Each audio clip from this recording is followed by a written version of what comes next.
The victory bell rings after a blowout of SMU in the first round. The Nittany Lions are now part of the college football playoff quarterfinals. We're in a one-game season, and we just extended our season one more game.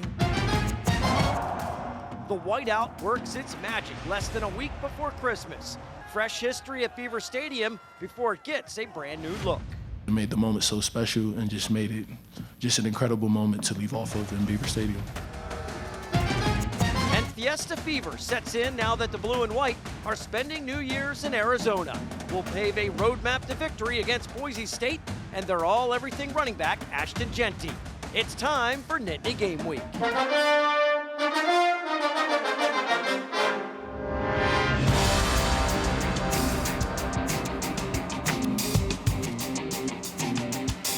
Hello, everyone, and welcome to Nittany Game Week. I'm Todd Sadowski alongside former Nittany Lions assistant coach Jay Paterno. Fresh history at Beaver Stadium right before extensive renovations. We'll give it a new look, a college football playoff victory at home as the Nittany Lions blow out SMU to advance to the quarterfinals.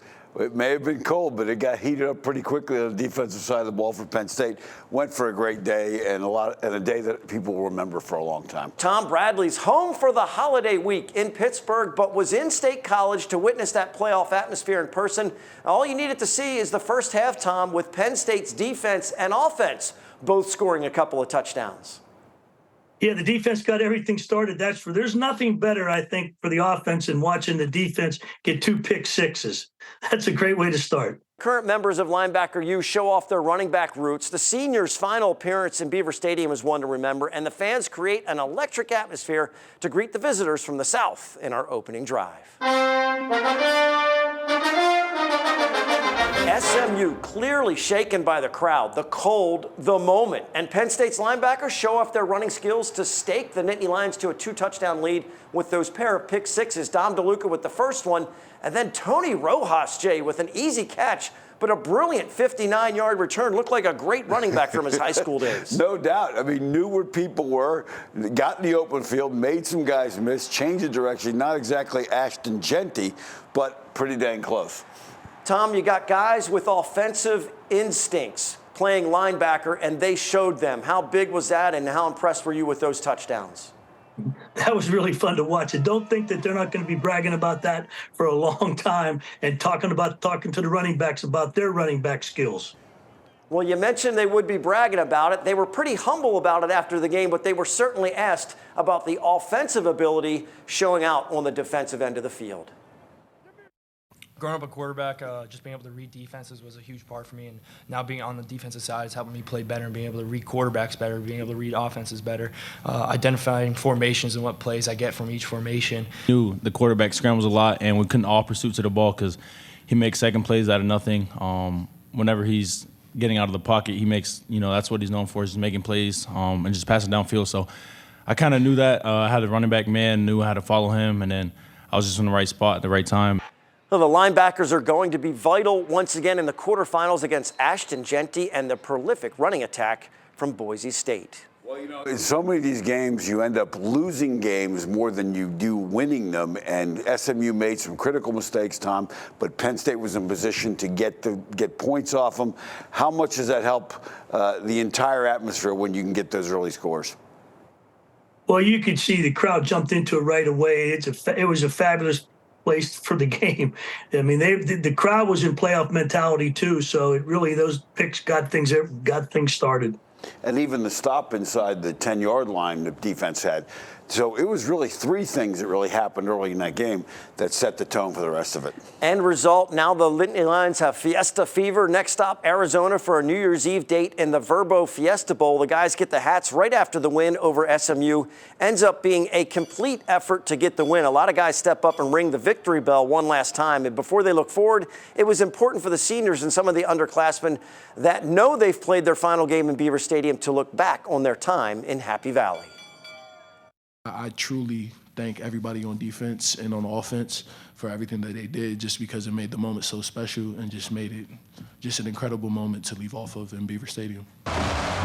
The big day for Coach Franklin as well. He gets win number 100 as a head coach at Penn State and, of course, his first college football playoff victory. And some places call it the 12th man. At Penn State, it's what they are used to every single home game, a mass of humanity that gives the blue and white a huge advantage. A little unsure exactly what it would look like, but a noon kickoff a few days before Christmas on graduation weekend doesn't prevent an announced whiteout crowd of over 100,000 from making life miserable for SMU. Well, you know, they came in and everything went wrong. They got the crowd started. The noise became a factor for them, which is what happens so many times at visiting teams. Well, you know, you hear about it as a player, the atmosphere, the noise and all that. And you practice, as Jay knows, you put all the loudspeakers on and try to simulate it. It just doesn't work because when you get there and that crowd gets into it, it's a tough place to play. Now, you got to remember, it's just a one victory in a tournament.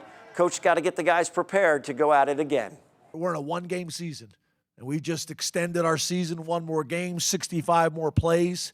I think we got 10 days or whatever it may be. And every one of them is like gold. And not only that, I also want them to get some time with their families for Christmas. An unprecedented time in college football. It's a grind for everyone involved. The Nittany Lions will try to be fresh and ready to finish off 2024 on a high note in the desert. Coming up, a closer look at the opponent on New Year's Eve, the Broncos of Boise State, how they will need to deal with everything running back Ashton Jeanty in a roadmap to victory. Nittany Game Week returns after this.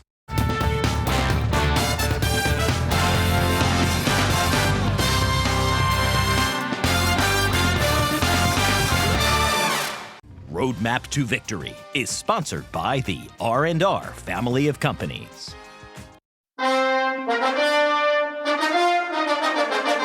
Welcome back to Nittany Game Week. I recently had the honor of voting for the Heisman Trophy for the first time. You get to name 3 players on your ballot. My winner, running back Ashton Jeanty. And I'm excited to watch the Broncos star on the field at the Fiesta Bowl. Coach Paterno, I'm not sure excited is how you would describe the Nittany Lions coaches about facing Jeanty. He's a difference maker in every good way possible. What's the roadmap to victory when it comes to facing the Heisman runner-up and the rest of the Mountain West champs? First of all, I want to know how the heck you got to vote. But all that aside, let's take a look at the challenge that start on offense for Boise State.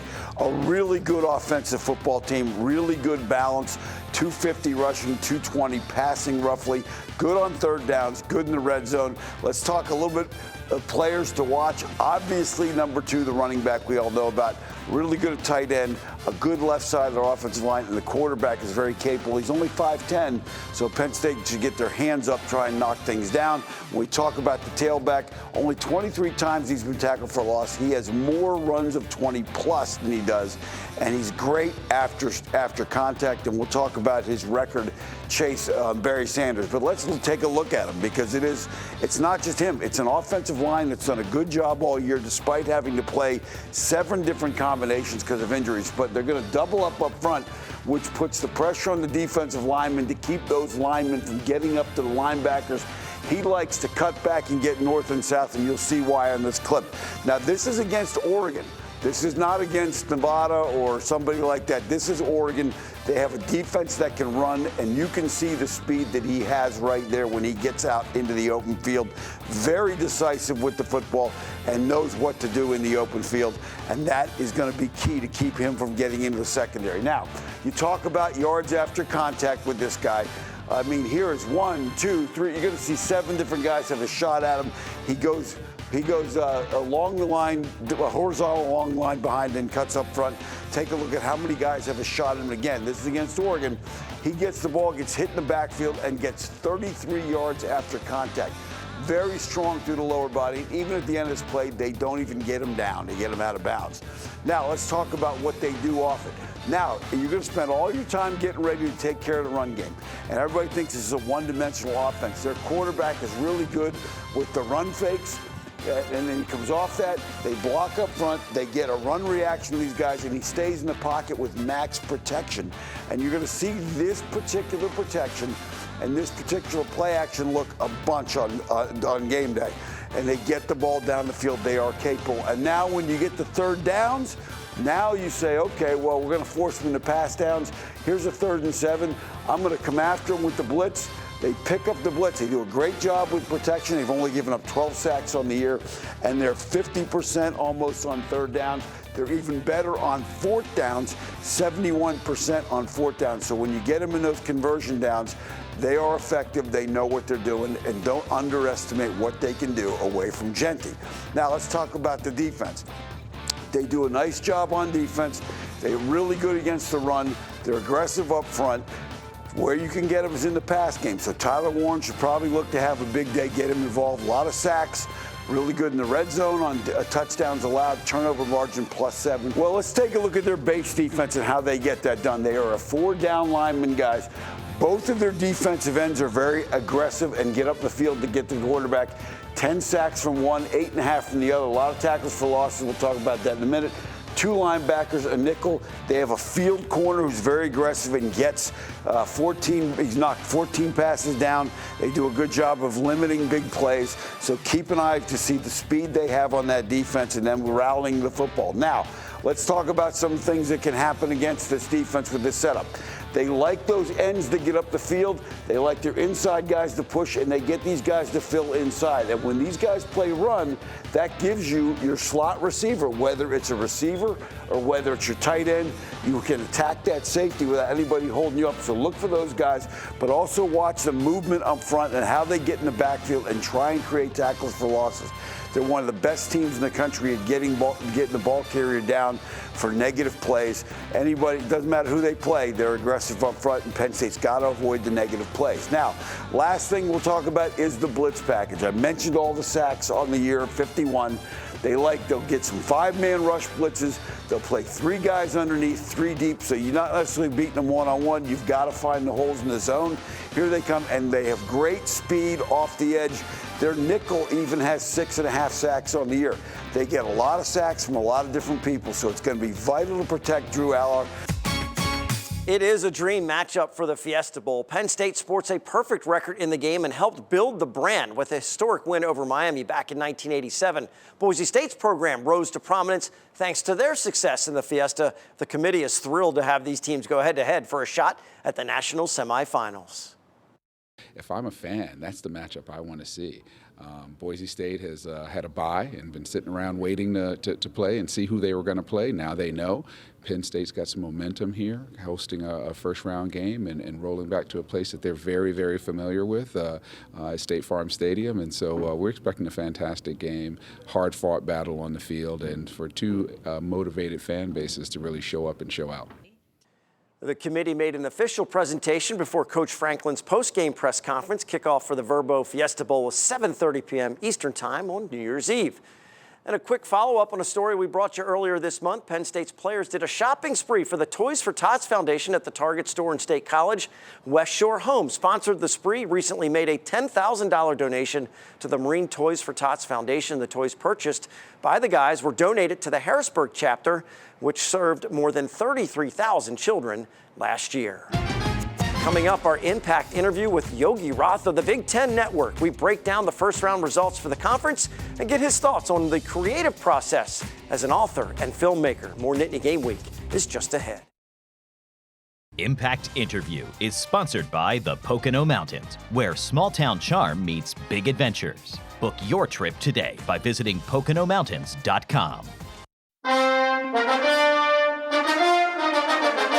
We're back on Nittany Game Week with our Impact interview, and this week's guest is the modern-day Renaissance man, Yogi Roth of the Big Ten Network, and so many versatile areas of his life. He's coached at USC, played at Pitt, was an author, an award-winning filmmaker, respected college football analyst, even spent time as an on-air correspondent for Entertainment Tonight. Yogi, thanks so much for joining us, and let's jump right into it because so much football to talk about, and just had the historic first round of the college football playoffs with a bunch of Big Ten teams involved.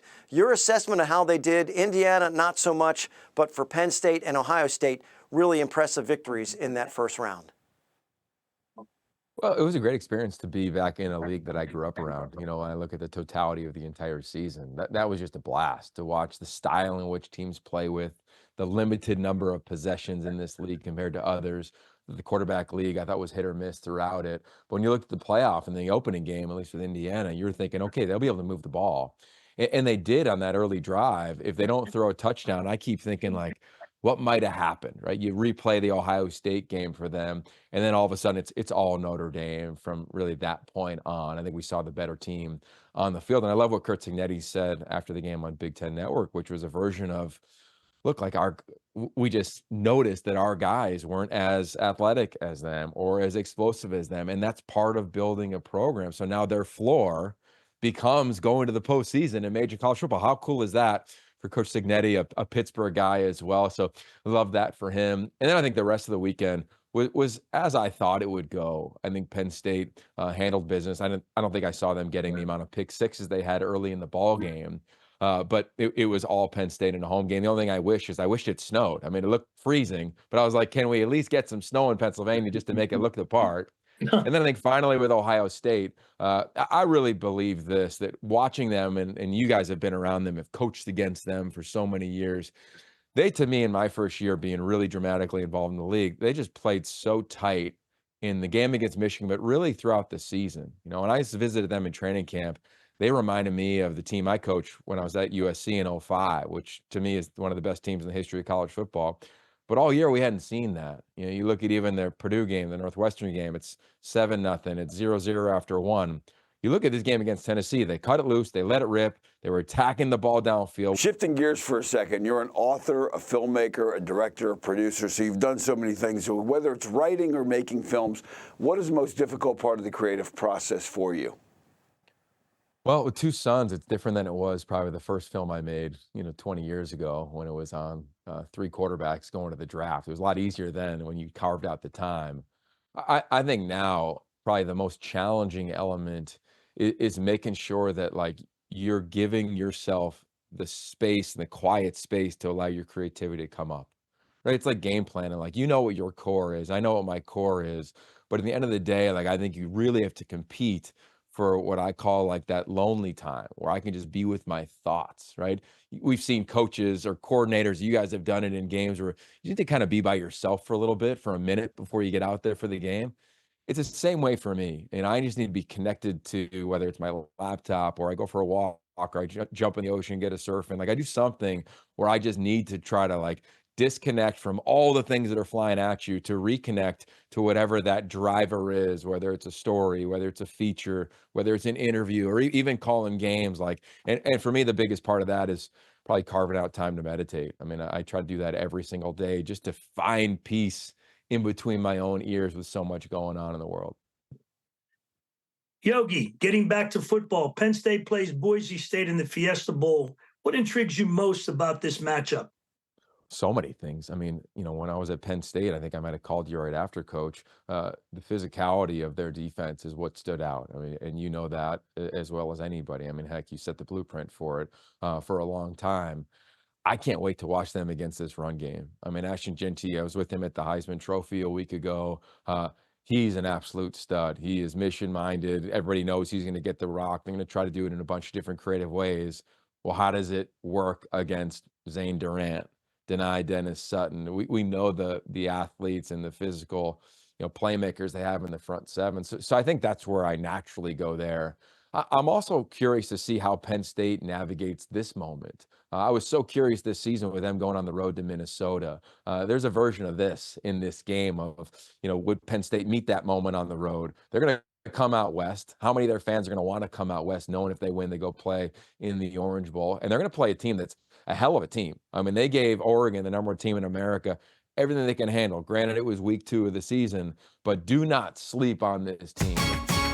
Always appreciate Yogi's perspective on football and beyond. We have much more at NittanyGameWeek.com. We need to step aside from the TV show for a quick break. Make sure you go to NittanyGameWeek.com for the entire conversation with modern-day Renaissance man Yogi Roth, along with our other web-exclusive content, like our depth chart and Nittany Game Week podcast.